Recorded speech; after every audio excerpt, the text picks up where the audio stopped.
Q&A number 13. A lot of good questions. Psyched to be here with you. So first question, jumping right into it. What are some tips to be more mindful while eating? Oh, this is a great question. One, I would say sitting down.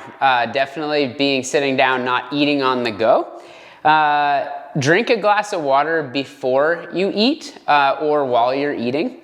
I'd say take a break from electronics. It's super easy to be captivated by what's going on your screens, whether it's just messaging people, looking at social media, reading emails, and all of a sudden what went from like an enjoyable experience has turned into a stressful experience, and now you are stress eating and ripping through a lot of food without even realizing that you're eating because your mind is elsewhere and you're consumed by what you're taking in.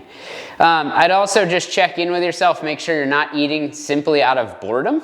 There's a good apple test. Would I eat an apple right now? If the answer is no, you're probably bored. If the answer is yes, you're hungry, great, enjoy your meal. And then also, this seems obvious, but also stop eating when you're full. I know I'm somebody where I will tend to just eat until my plate is gone. So if you're full, great, you now have leftovers. And to that point, take one plateful and don't go back for seconds. Those would all be good tactics for being more mindful when eating. Moving on. My friend has had great success with the trainer, but I found him outrageously wanting to be hard. Is quitting... All right, my friend has had great success with a trainer, but I find him outrageously hard. Is it okay to quit and move on? Absolutely. Just because somebody has found success with one person does not mean that it's going to be the right fit for you. There's people who absolutely love my coaching style, and there's people, I'm sure, who absolutely do not like my coaching style. At the end of the day, I view this is a lifelong endeavor. This is something that is already challenging. It's not easy to make new habits. It's uncomfortable. So find somebody that's supportive or that you find motivating or that you simply build a human connection with. And I think this is increasingly more important as things become more and more remote and digitized and there's less human interaction. Build actual relationships with people, and you're ultimately going to be more bought into the process, the system. You're going to see better results. So I'd say if they're being hard to be hard, and you've had a conversation with them that maybe it's too much volume and they haven't listened, I'd move on. Also, there's no prize for being hardest. Any coach, any person can smash somebody, just give you a bunch of stuff to do and just absolutely obliterate you. While that might feel nice, 1 session, 2 sessions, sooner or later your nervous system's going to be like, whoa, I can't take this. So often, especially when somebody's newer in their coaching career, it seems like a rite of passage to just go super hard. You want to have inputs that are challenging, but you also want to do the supportive stuff that is less challenging, that's more like body armor, making you feel stronger, more able, without just continually dipping into your resources and knocking you down. So ultimately, there are a million coaches out there, a million people who can help you on this journey. So if your coach is not working for you, move on, find another one. If you want advice from me, let me know. I'd be glad to help. Why is resting in between sets important? Resting in between sets is super important. Often people just want to turn and get things done really quickly. And that's like the high intensity interval training that blew up because people could be more efficient. While yes, you are more efficient in getting your time done, and you do burn more calories in a shorter period of time, fine. You're also, the quality of work you're doing is not the same if you were to rest. Now, building strength, working on building hypertrophy is going to be super important for fending off, osteoporosis, because you need that. Being able to build a little more muscle mass, which is going to keep your metabolism up, makes you a little bit more durable. So many things. And really, you're only going to elicit those responses by really giving yourself time to recover. So the effort you put into each individual working set is that much greater. So I know if I'm doing, let's say, back squats, if I take a 2-minute rest in between my sets, I'm gonna be able to push a heavier weight for more reps, which means I'm gonna have a better response. But if I'm just turning and going really quickly, I'm gonna have to go much lighter in order to basically survive those squats.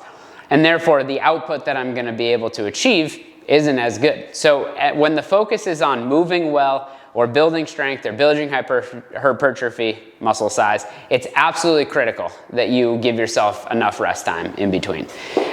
Typically, the heavier or the higher volume the set is, the longer the recovery.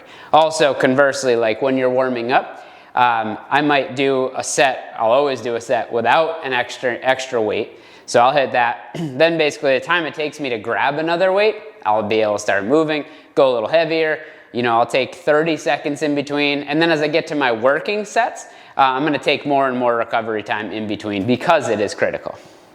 And also, like, we'll make up for the conditioning aspects later on in the session anyways. Tips on maintaining weight loss. Yeah, really good question. Make this more of a lifestyle. So it's fine to do an aggressive cut to really try to see results quickly. I have a client right now who's going on a trip in a month. So they're in a bigger deficit right now than they would typically be because they want to feel good on the beach, and they're completely committed. Their motivation's super high. We're doing check-ins, and they want to be, you know, feeling as best as they can on the beach. Fine. Then we're going to back way off of that when they're back. The biggest thing though is just making sure that it's a lifestyle. So for this client that's going away in a month, like, this is not a lifestyle that's sustainable. This is a short-term fix for, you know, their objective of their vacation, and then we get into the lifestyle. So ultimately, you want to work on creating habits that are, you know, you have good relationships with foods. You know how to eat a lot of dense, in terms of nutrient dense, rich foods, and being able to eat a lot of volume without accumulating a lot of calories. So you're getting that, you're being satiated, you're not feeling like you're going without, even though you're maintaining a lower total volume of food than you would normally be. I'd say other factors that play into that as well would be, like, make sure you get your steps in. Again, that I know I talk about all the time, but that non-exercise activity, that NEAT, super important to maintain that lifestyle. Also, other things that play in is continue to surround yourself with, you know, people and inputs that are in support of your new lifestyle and your goals and your habits. So if you have a lot of friends who love to just go out and drink a lot and then subsequently make more poor food choices afterwards, find some new friends, or ask them to do things in the morning when drinking and eating and stuff is less of the ritual that you guys partake in. Often, most people make their closest friends by finding a common goal and working towards that, and you become really good friends by having the same goal. So same thing goes for lifestyle. Find friends that are into activities, physical activities that you want to do. Start doing that, and all of a sudden you'll have a new group, a new circle of friends. Let's see. Can you lose weight just from a calorie deficit without the exercise component? Absolutely. And in fact, I view, and with clients, I often will say the exercise piece is for performance. So I like to have, you know, running in the back of my mind, metrics of performance. I'd like to be able to squat a little more. I'd like to be able to do more pull-ups than I've ever done before. I'd like to be able to complete Murph in a certain time. Those I'm gonna get by training. The body composition and the weight goals, those are going to be achieved simply from my food intakes. So to that point, one big thing to focus on is as we set your calories, I base the calorie goal off of the fact that you're not going to train. That way, if life gets crazy and you miss a session or 2 sessions, you're not trying to manipulate your diet to make up for that. You're just basically eating what would be in a calorie deficit, and if you train, you just are going to accomplish your goals a little bit quicker. So that's where I land on that. So you do not need to necessarily be training while in a deficit. And in fact, actually, as people get deeper into a calorie deficit, we'll keep an emphasis on strength training, but some of the conditioning, especially at the very end of a diet before we would do a refeed or come back up in calories, would be decreasing the conditioning aspects, because those just smash you and those do make you really hungry. So we'd keep doing the strength work. That way, you know, as you take in your protein, we're able to build or most likely just maintain your muscle mass. And then as we come back up, then we ramp training back up. Is there ever a point when you would want to stop trying to lift heavier weights? Yeah, totally. When the risk outweighs the reward. I have some hip stuff going on that unfortunately is part of anatomy issue that I was born with. I hit certain points where now squatting heavy just feels very vulnerable to me. So I love to still squat. I will still squat, but I'll do more tempo work. I'll do more pause work. I'll go higher volume. But trying to work to a heavy 1 rep or even like 3 rep, that's really reserved for once a year maybe. I'm doing everything else in support of that, doing things that are friendly on my joints. Other movements though, like an overhead press or anything like that where I don't have any of those issues, yeah, I'm progressively trying to get heavier loads put up overhead. And it's one of those things where that progressive overload or continuing to progress in either volume or weight is going to elicit the response that I'm after. So as somebody's newer in their weight, you know, getting introduced to weight training journey, I would say absolutely, like, we're slowly incrementally trying to use a little more than you did last time. Or do the same weight for an extra rep or two, but basically always trying to move forward. As you get to higher, then you're trying to manipulate, you know, tempos and pauses and accumulating more volume in certain capacities. So yes, there will come a point where you're not always trying to move forward. And it's going to be in support while you build a bigger foundation. And then with a bigger foundation, now we can continue to move up. Let's see. How to stay on your nutrition and training goals when your spouse doesn't do it with you? Yeah, this is good. This is a great question, because I've worked with quite a few people who they're, you know, making healthy habits part of who they are, and their spouse is not. Some it's gone super well, some it's not. So what we've learned from that is, remember, this is about you. You're doing this for you. You're not doing this to seek approval from anyone else. This is an intrinsic journey that you're doing for your own reasons. The biggest thing that I heard, this is not an original, but I heard this like 15 years ago and it's forever stuck with me. In a time where things are calm, you both are in a good state, tell them what your objectives are and why it's important to you, and then ask if they support you. And that is going to be a yes or no answer. And if it's a yes, great. Every time that you come back to, you know, feeling unsupported, you can just say like, hey, like, you told me you support me. This is what I need for support from you. If the answer to that question is no, maybe it's time to slowly back away from that relationship, and or you have other issues you got to work on figuring out. Yeah, and then same deal as I mentioned before. Not everybody's always going to be your biggest cheerleader, and that's fine. They don't need to be.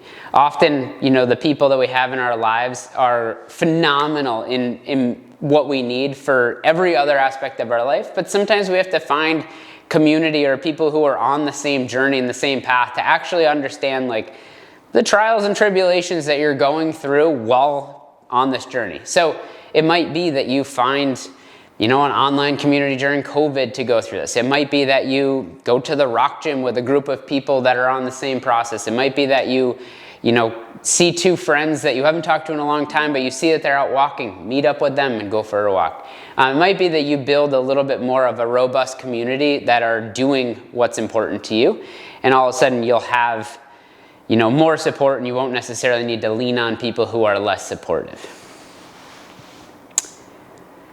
Someone told me I can speed up my metabolism by taking their detox tea that they sell. Thoughts? It's a hoax. They're selling it, and they're trying to prey on you and your vulnerabilities around losing weight to buy this. Move on. Last question. What is the best way to improve grip strength at home? I only have lighter dumbbells, bands, and a pull-up bar. Improving grip strength is one of those things that is super beneficial. it's often actually used as a way to look at overall longevity in life, so not something to be undermined. When you can't do heavy farmer's carries, suitcase carries, hold a barbell because you are at home, one of the absolute greatest things you can do is hang from a pull-up bar, and especially since you have a pull-up bar at home. If hanging from a pull-up bar is too much in the beginning, put something under your feet so you can stand on the ground and then plug your arms overhead and hang. And you can use your legs to decrease the amount of weight that you're hanging. And what you can do, just like anything else with progressive overload, is you can start and you can set a clock and you can hold for 15 seconds, shake it out, 2 minutes later, 15 seconds, 2 minutes later, 15 seconds, move on. The next time you come back, you can do 20 seconds, rest for 2, 20 seconds, rest for 2, 20 seconds, move on. And then you can go further. And then you'll get to a place where you're like, maybe I don't need my feet down. And you can wow the shit out of yourself by hanging without your feet down. And then all of a sudden you're gonna be, hanging for minutes by one arm and 2 arms and be able to hang out there. And then all of a sudden, without even realizing and simply just working on grip strength, all of a sudden you're like, maybe I'll try a pull-up, and boom, you got a pull-up. Yeah, excellent question.